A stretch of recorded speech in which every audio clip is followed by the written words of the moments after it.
go, LEGO fam! Man, this is a big day. I know I said that last week, but this is probably the biggest episode that we've ever had in Brick Talk history. Not only is it our 11th official episode, but we're going to have our first special guest on. We have Moto from LEGO Master USA Season 2 coming on and sitting down with us. Moto is just an incredibly brilliant and dangerously creative man, and I'm so excited to get to spend this time with him, and I hope you guys love that. But also, we're starting a new segment on all things LEGO tech, brought to you by our dear friend Ziggy Salvation. So both those things are coming up. Stay tuned. Welcome to the Brick Talk LEGO podcast. I'm Mo, your host, and this is the place where you can find all things LEGO. Mark my words, you heard it here first. We are getting Harry Potter modulars. Look, I'm sorry. I know people love it, but I thought it was a garbage set. LEGO took a huge risk here, and it paid off massively. So tune in, buckle up, and let's start building. Again with that killer intro. Man, I love that song. I love that intro so much. All right, guys. So before we hop into Ziggy and the interview with Moto, I just want to clarify my vision here as we grow this podcast into what it is becoming with the special guests and the different segments. 5 short months ago, we set out to build a place online where we could support all people from all walks of life, where we could set aside the political differences from last year's elections to set aside all the division that's been going on and just focus on a place where people from opposite sides of the table could come sit down and build LEGO together.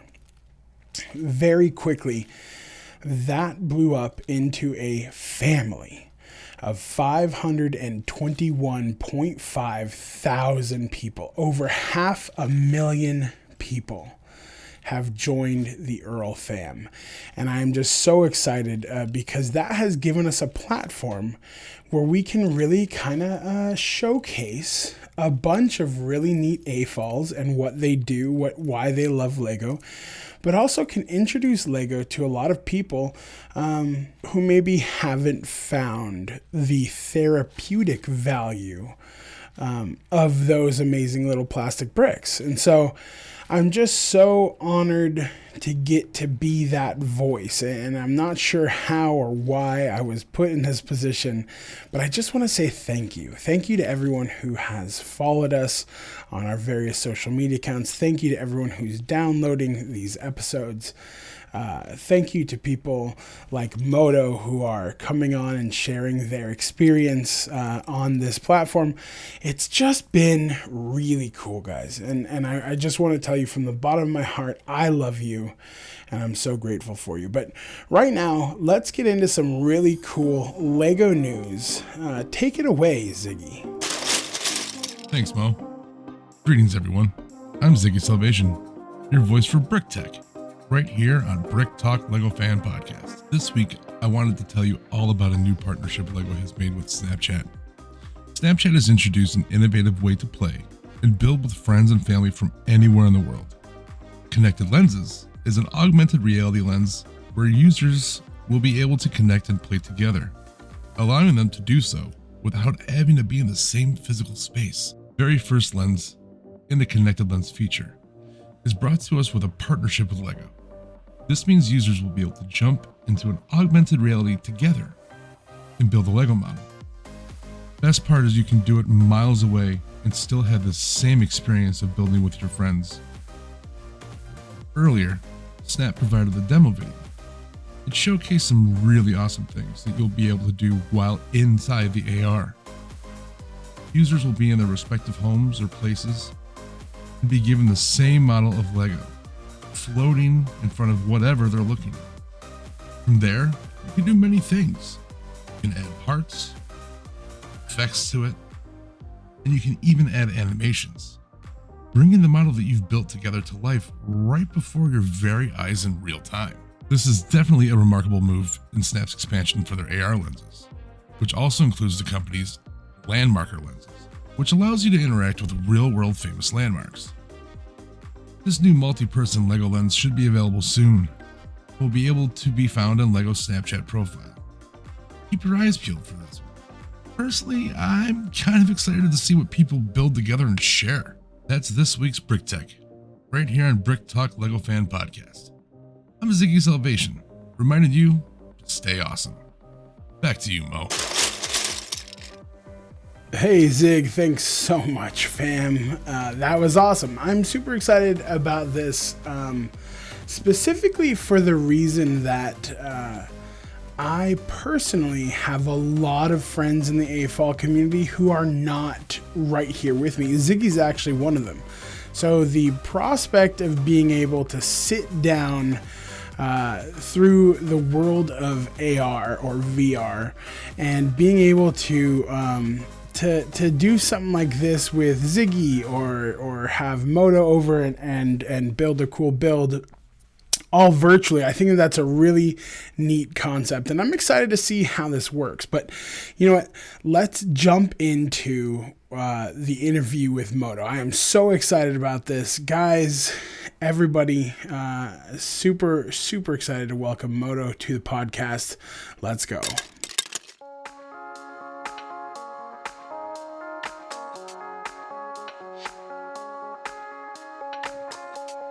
Hey Moto, thank you so much for coming on the show. I'm so excited to get to talk with you. How are you doing, my friend?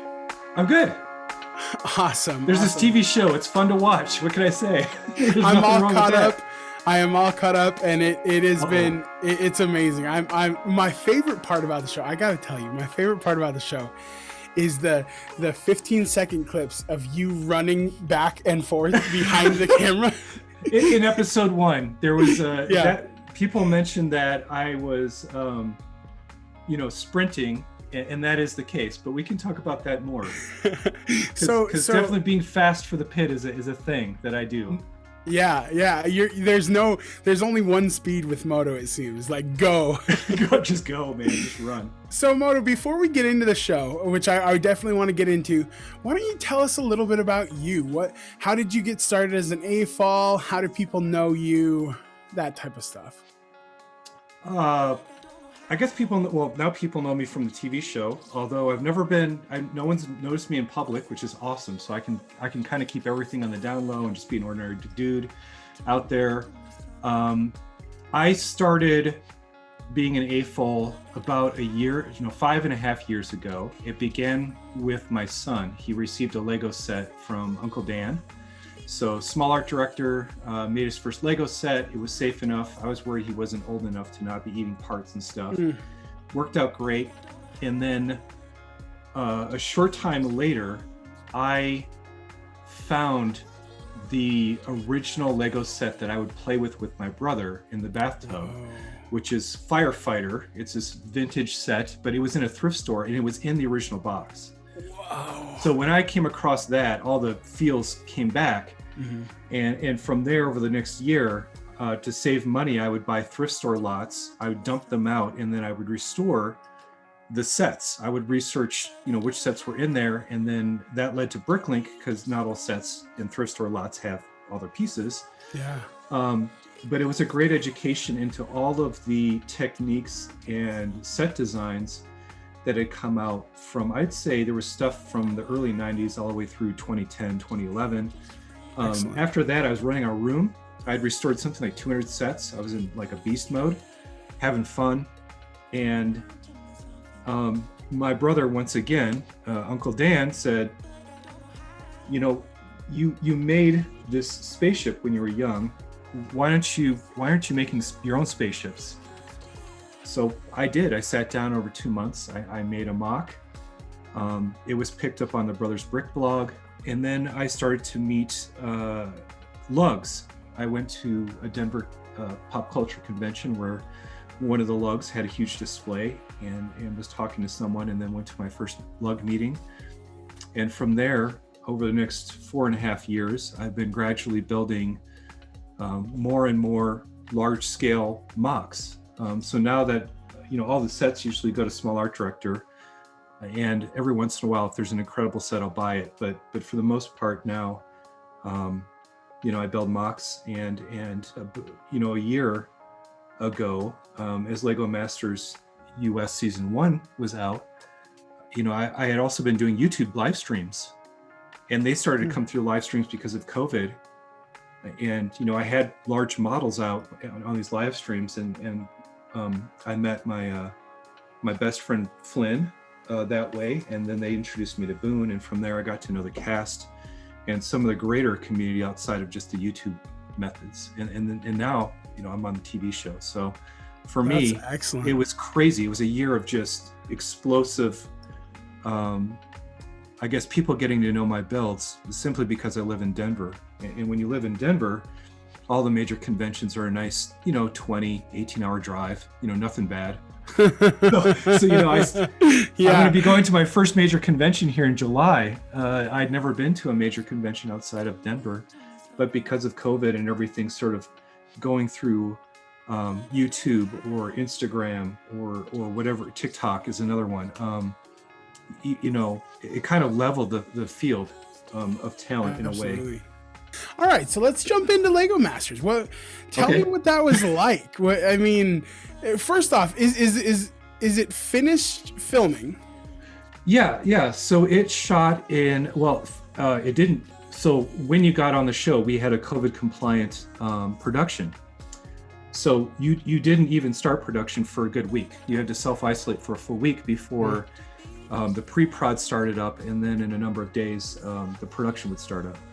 So we were out in Atlanta, Georgia instead of LA this time. It was late February through early April, about 7 weeks of total production time for those teams that made it to the end. And then, it was a very strange, I'd have to imagine the show is unbelievable because it was real in the sense that I was there and I was experiencing it, but I had to have a mental disconnect where it was an unreal situation. So there's these weird moments of reality where you learn just the basics of things, like where the green room is, where's your sitting position. We had the most amazing porta potty known to man called the Porta Lisa that played music. Oh my gosh! And the door on the back side, the lock stuck and didn't work unless you jiggled it. I learned that the hard way. But it's the mundane like that, combined with the fact that when the doors open for the first time, you're standing there and you kind of understand that things are happening and lights are starting to move and smoke machines are starting to do their thing, and then you hear this booming Will Arnett voice kind of exploding overhead, and then the doors open, you come in there, and it's like, what's the best way to describe it's majestic. It is really everything you'd expect to see, but to be in that space, that massive space, it's a big set, and to see everything there in front of you, it's unbelievable. So I would say it was sort of a disconnect from reality until you're into the builds, and you sort of are in the swing of it. But yeah, it was mind-blowingly great. What's that like when you and is it Paris is how you pronounce Paris. it? Yeah, Paris. Mm-hmm. So when you and Paris, get your minifig and you're told, what your explosion is, what's that 10 hours like? Every single time it's like, what are we gonna do? Yeah, of course. Like, how in the heck are we gonna do this? And then they set up the clock, and when they say go, you go. And that thing, recently in the last week, I've come up with a good name for it. I call it Clockosaurus. Clockosaurus is this red blinking countdown clock from the evil dark side of the universe that no one loves, and it just is there staring over you the entire time you're building. I bet, man. But it is a wicked slog to put that stuff at this scale with that much detail and that much complexity and beauty within 10 hours. Yeah. The best way I've in my head been able to kind of equate it is to say, if you buy a relatively large Lego set, let's say it's about 10 to 12 bags. Okay. Right? Okay, so sit down and just time yourself how long it takes for you to put that together. Yeah, The totally. 10 to 12 bags, that for me, I'm a pretty fast person once I get going, it's still about 30 minutes or 15 minutes a bag. Yeah. Now most people, I think it'd be more like 30 minutes, maybe 45. So by the end of that, if you've put 8 hours into like a UCS Star Wars set, just realize that you only have 2 hours left. If that was the competition, you've assembled a set from instructions, and it's probably it's at a good scale, but it ain't going to complete the whole table that we're getting. Sure, yeah. But you begin to understand very quickly, like how fast-paced competitive speed building is compared to something of the things I build, which are I'm trying to go for pop culture works of art. Those are weighing in at 80 to 100 hours, sometimes 200. Yeah, mostly around 80 to 100, sometimes 40. But even then, we're talking a tenth, a quarter of the time. Now the good thing is the brick pit's there, so you have pretty much, in essence, unlimited basics for anything you want to do. Oh, interesting. So you said unlimited basics. Did they not have every piece? It's all new brick. So there's no vintage brick or anything that's out of production. Mm-hmm. So you're not going to find like Bionicle components, construction, just generalized Hero Factory Bionicle, throw them all together. They're not in there except for the 2x2 large knuckle joints.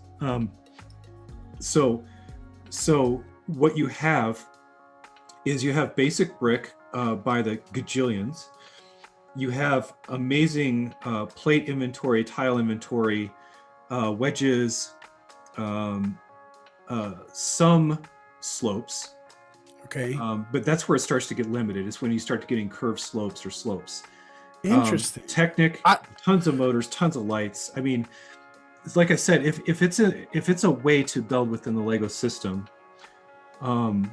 they've got clips and bars in hinge types, not in some more complex models.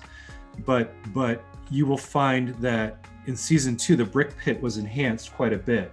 Oh, that's nice. Talking with one of the season 1 people, they didn't have a lot of friendly colors, the bright colors. They had all the basic colors. We got friendly colors, I think, hopefully in honor of Brickmaster Amy.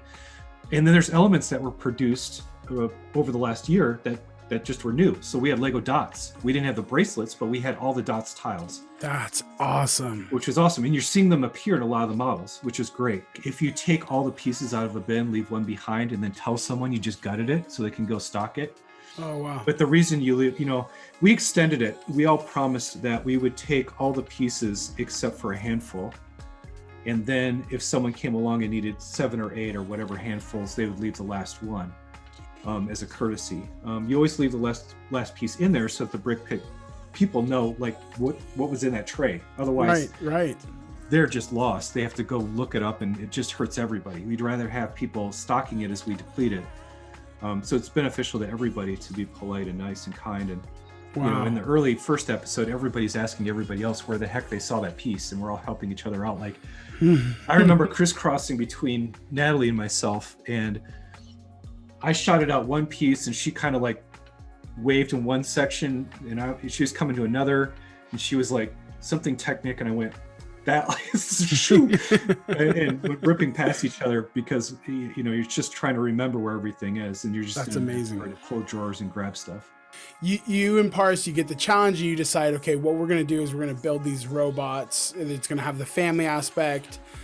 From that point, do you guys sketch it out? Do you guys have a rough idea of what parts you want to use? Or do you take in a concept and go into the brick pit and go, oh, I need this piece. Oh, I need this piece. A bit of both. if I had to generalize, I'd say Paris is more structural thinker. He likes to sit down, talk through it, and then sketch it and get a good idea before he's executing. I was more of the artistic side, where I was like, I just need a chest cavity with a gearbox. I'll start building your head. And that freaked him out. Because there's a lot of uncertainty when I say I'm just going to do something. Yeah, of course. But in the end, I think it worked out. Some of these challenges, though, if you're talking and planning and talking and planning, you're burning down your clock time. Yeah, that's an extra 5 minutes you could have used in the last 5. The robot was tough. That was a tough challenge. That first one really was rough. But I'm just glad that we got all the motion in there and we got something on the table for them to look at. Were you guys in trailers, or did you get to have a hotel? Were you on location at the studio, or did they bus you in? There's a place that you live and reside, and due to COVID protocols, you can't leave that area. Oh, gotcha. So okay. If you're a jogger, you could go outside to jog, but that was about it. If you had food ordered in on your day off, they would have to drop it at the front desk, and then you would come down and pick it up from the lobby. Sure, yeah. So you were basically not allowed to go outside. Only you and your teammate were allowed to be in each other's rooms. We managed to have a hangout at one point very early on, but then that was about it. And we talked to each other once in a while and do little get-togethers, little micro get-togethers in a distanced space. Yeah. But then there's transportation to the set.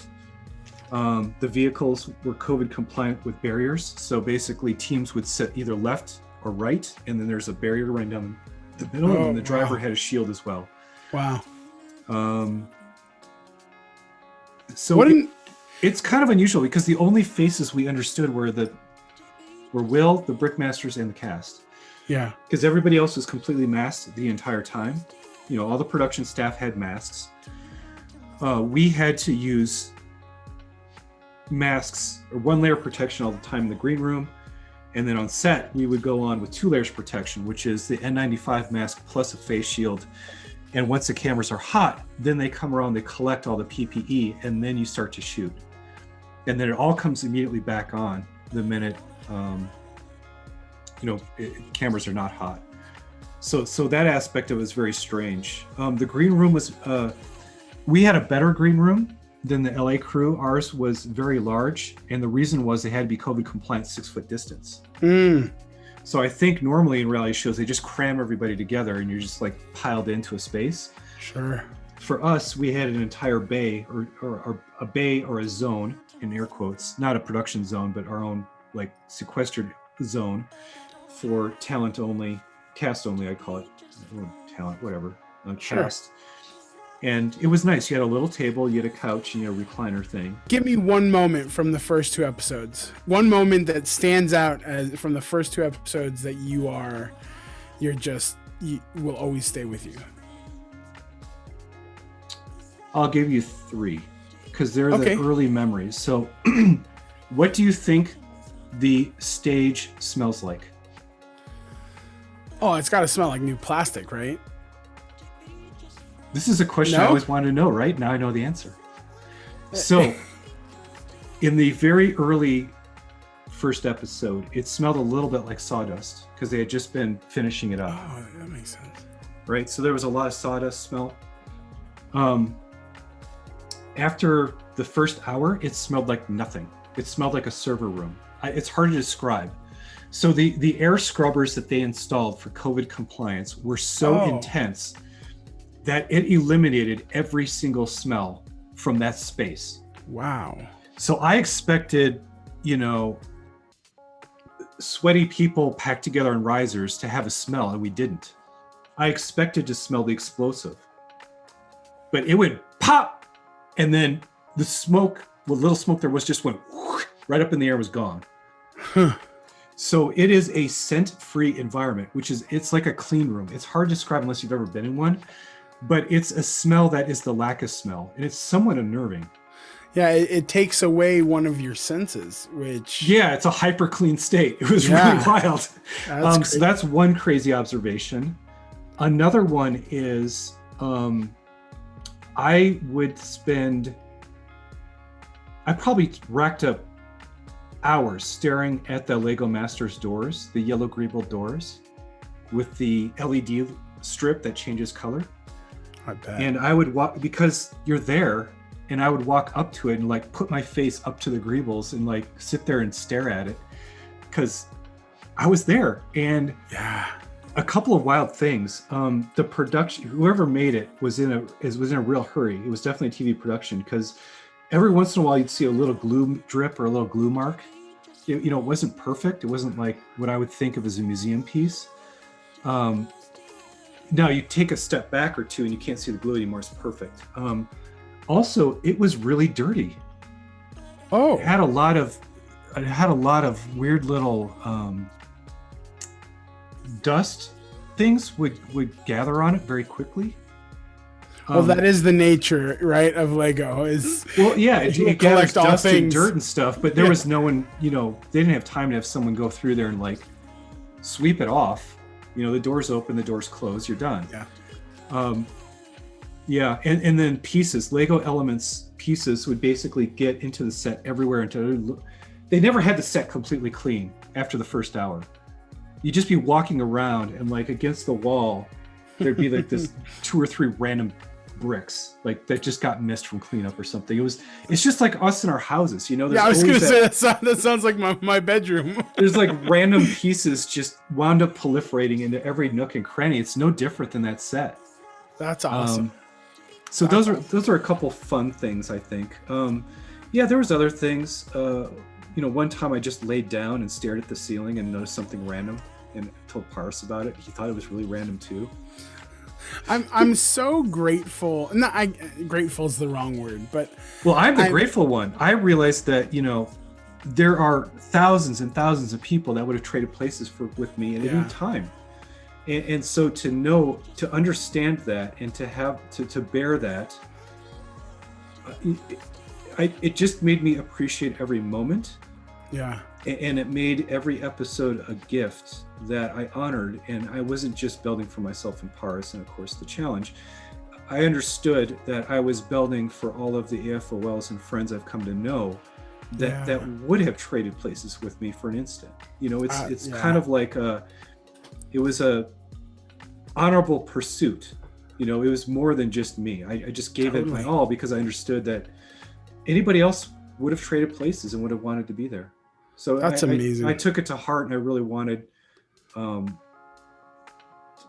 make it. Well, I bring you these stories because they're true. Yeah. Well, and that's kind of what I meant as I'm grateful being someone who's hearing this story from you, that you took the time to slow down and do these things. Because I think that's the power of a moment, right? Like if we speed through everything, we're going to get through it and then have little pieces that stay with us, or we'll have the show and we'll be. Yeah. You have to be mindful because TV production is a hurry up and wait process. Of course. Yeah. So, you rush, clock. And then, they have to pause and do stuff. They have to do stuff for the judging. They have to do things. They have to set things up. And the model beauty shots are another process, and all this stuff that if you think through in your head, there's a lot of different zones in the production and things they have to logistically do. And it's not like a continuous thing. We heard that this is one of the best, well-machined, well-planned, well-executed productions because everything was going like clockwork until it didn't. Let me do this. I'm gonna. This is something unique that we do. Okay.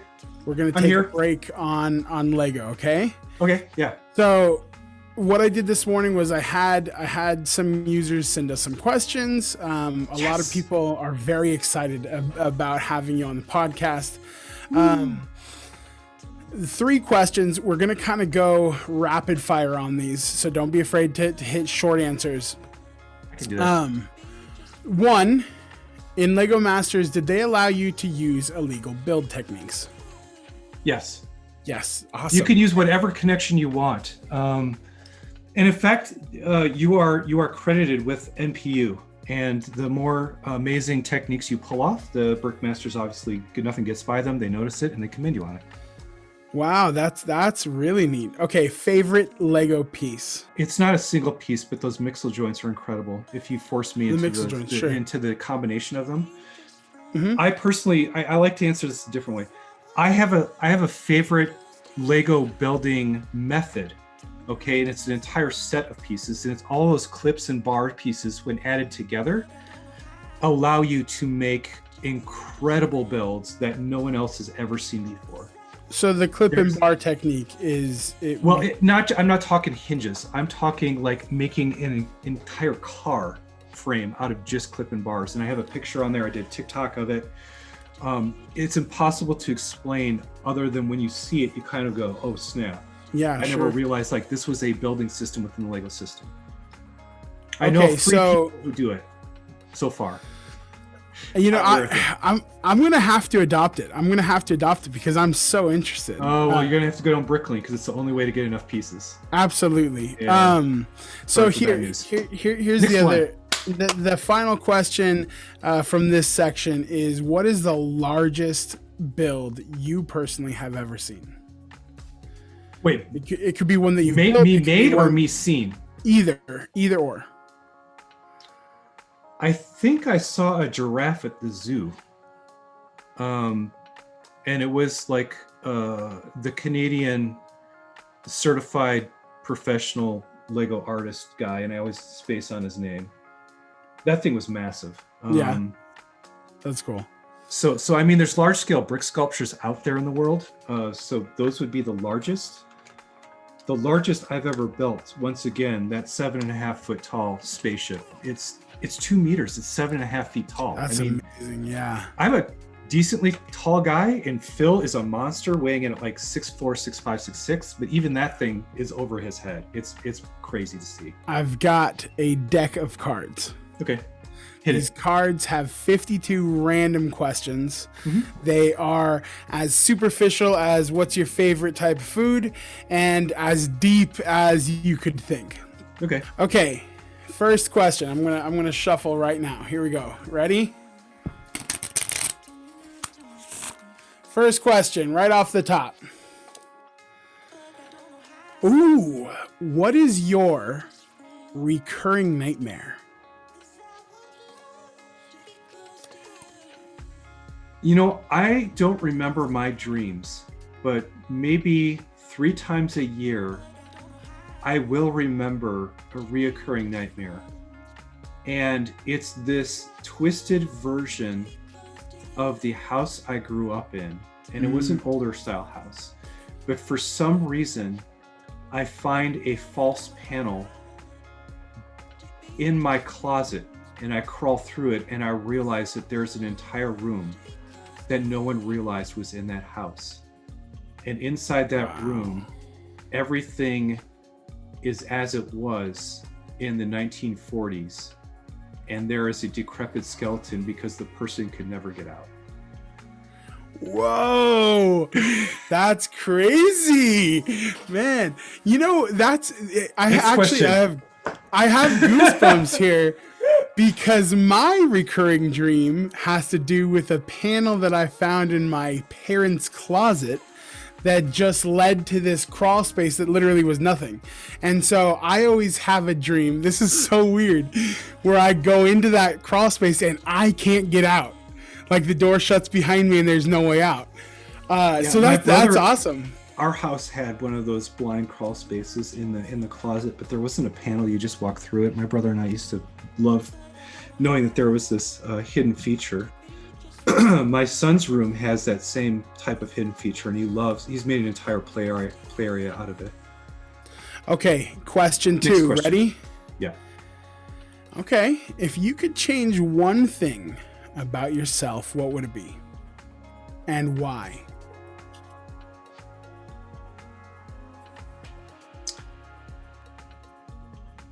I've changed so many things about myself because I'm constantly learning and evolving as a person. I was very temperamental and very hard-headed, and always thought that I was the brightest person in the room, and had an incredible ego and temper when I was young. And over time, I just learned how to manage it. And over time, especially with the Lego community and the Lego brand, I constantly strive to improve myself so that I live my life according to the philosophy of play well. I consider that the highest standard of living is if you can play well with others, it really shapes your decision-making and values and allows you to be a better person. So whatever I would change about myself, I change. It's the nature of a person to self-evolve. So at this point, I can't tell you what I would change because I'm trying to live the most valid and authentic life that I can in the best way I can. But the minute I self-reflect every night and I think about things, I take notice of it and then I work on it for a month straight, because you can't, it's not like someone's going to come in here and they're going to be a motivational speaker and they really make you feel better and then they leave. And within a week or two, you haven't done any change. You haven't made any permanent or lasting change. You've maybe changed yourself for a few days and then things move on. Yeah. This is something that I've done with my life, where I diligently think about a mistake I've made and then I say, I'm not going to make that again. What changes do I need to make? And then I constantly am checking myself to make sure that it doesn't come back, or if it does, I remind myself that I'm still working on it. And after about a month or two, it becomes part of your nature. It's something you have to diligently work on over time. But I can't tell you that there's something I changed today. I can tell you I've constantly evolved and changed as a person. And hopefully we all do that, because I think it's important in your life. That's beautiful. Moto, I had anger issues a lot as a kid. I also had ego issues a lot. So I definitely identify with that. And I think that's maybe the most beautiful answer I've heard to that question. So nailed it. You absolutely, absolutely. Hit me with another. I love these questions. These are okay. Awesome. This is great because I'm going to extend this a little bit because we're going post game, folks. I warned this poor man that I can take an interviewer and I can grind them to dust and make them feel exhausted. And it's because for some reason I have a way of keeping them on the phone longer than they should be. Well, I will say this. I don't know if the feeling is mutual, so I don't want to put it there, but I am quickly starting to relate you more as a friend than as a podcast. Well, I hope subject. so. I hope so. I love it. Okay, here we go. Are you ready? This is actually a very timely question considering what I just said. Okay. What do you value most in a friendship? I value my friends because they authentically love me for who I am and are willing to stop the friendship if it's no longer worthwhile and they recognize it. So most people in this world you'll find are genuine and kind and deserving. Every once in a while, you'll find people who, for whatever reason, unintentional or intentionally, are either self-destructive or negative or just not confident. And they can be friends because you're stronger together.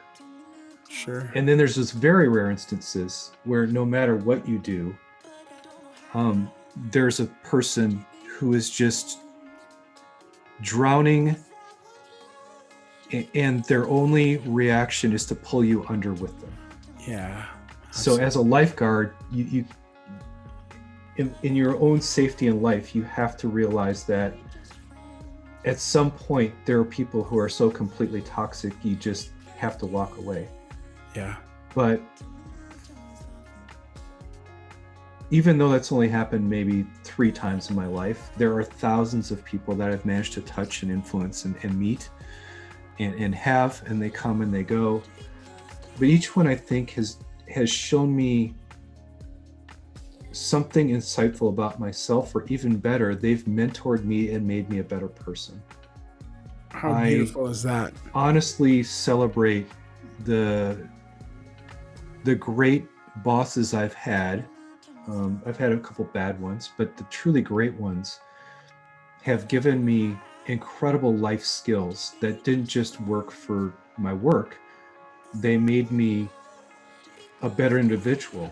I remember one person, I had to, basically I was overseeing a $1.2 billion budget plan for infrastructure at a Fortune 50 company. And it was my job to run that portfolio and take them through what would give them the analysis and what to watch out for. Sure. When you are discussing these things at that level, you have to know how to talk diplomatically, Of course. but also honestly, but in such a way that it's almost like somewhat of a combination of public relations, but it's a negotiation, right? Sure. I don't think I'd be able to convey or answer these questions like I did today without that background. Amazing. Right? And I don't think I'd be able to be here and hopefully give you guys a good podcast if I couldn't clearly articulate my experiences. Just it's like that's just one little skill I picked up, right? But all these skills kind of combine, and that's how you go through your life, is you're able to meet people and friends who genuinely enhance your life. Yeah, absolutely. So that's what I value is just the constant evolution of people back and forth. Hopefully I've touched on you or a few people here today with some. Absolutely.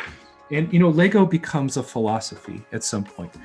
Absolutely. There was a point in my life where I was building great mocks, doing this thing, and it was a hobby. But at some point in life, you have to make a decision. Is this what I want to be really doing? Because I was getting into thinking of being on LEGO Masters. I'm like, if I'm going to take a run at this thing, I need to come at it like an Olympic professional athlete. So, Olympic athlete, not a professional, but the highest performing amateur that's out there. And my take on it was, I need to start building 20 hours a week for 50 weeks out of the year. And run up 1,000 hours a year of just Lego building and mock building. Yeah, absolutely. When you take something on like that, I realized that Lego was a calling. When something is a calling in your life, it becomes a passion, but it also becomes something that, a standard you put yourself to.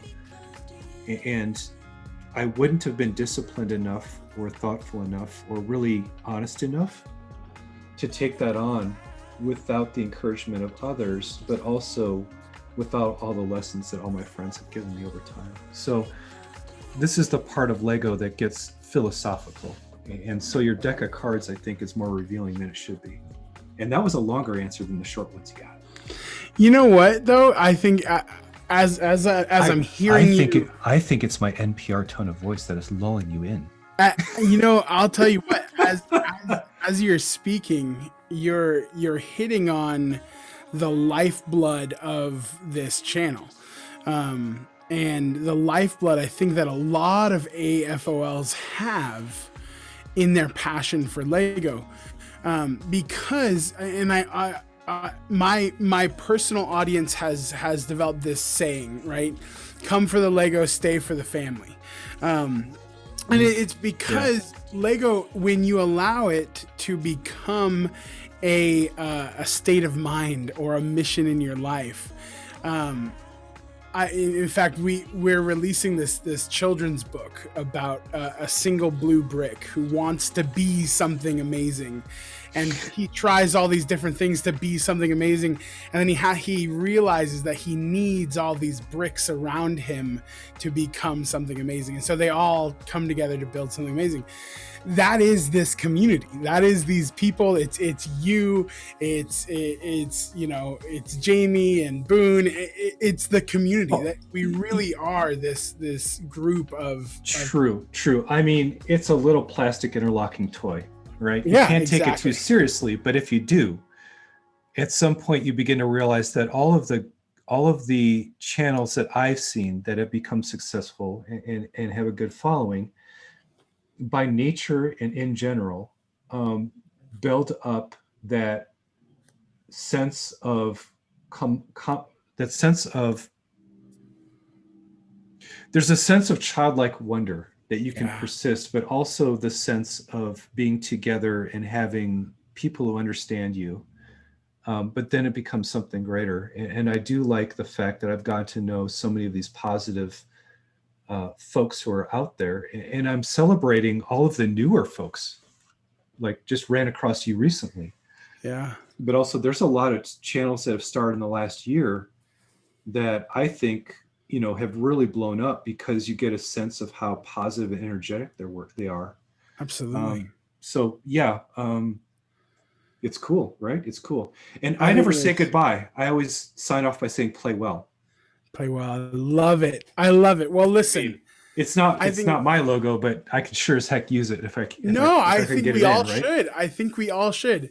Moto, it has been incredible to sit here with you and get to know you.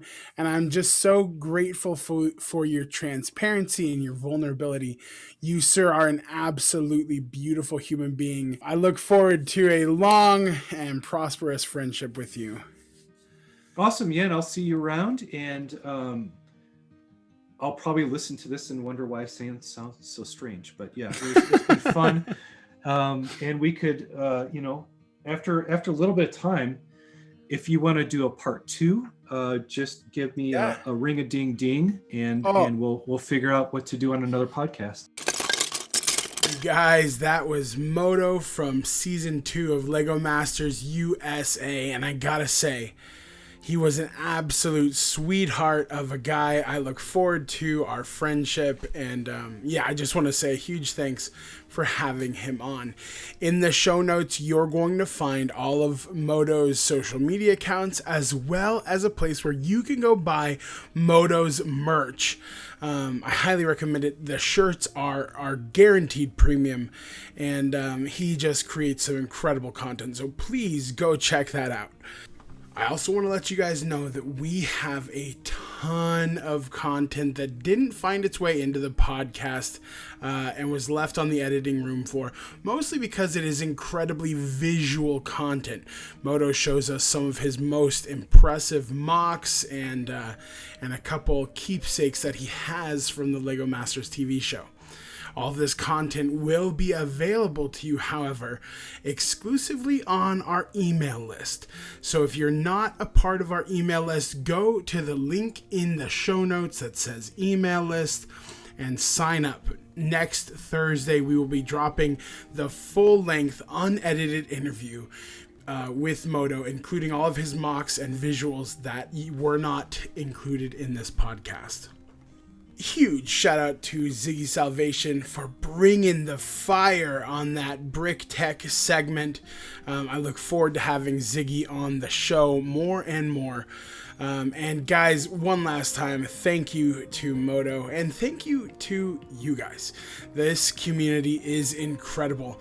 Moto and I got to talking a lot after we stopped recording that conversation, just about how amazing the AFOL community is and how grateful we both are for everyone who's listening to this podcast. As always, my friends, I love you. I cannot wait to see you next time. Let's go.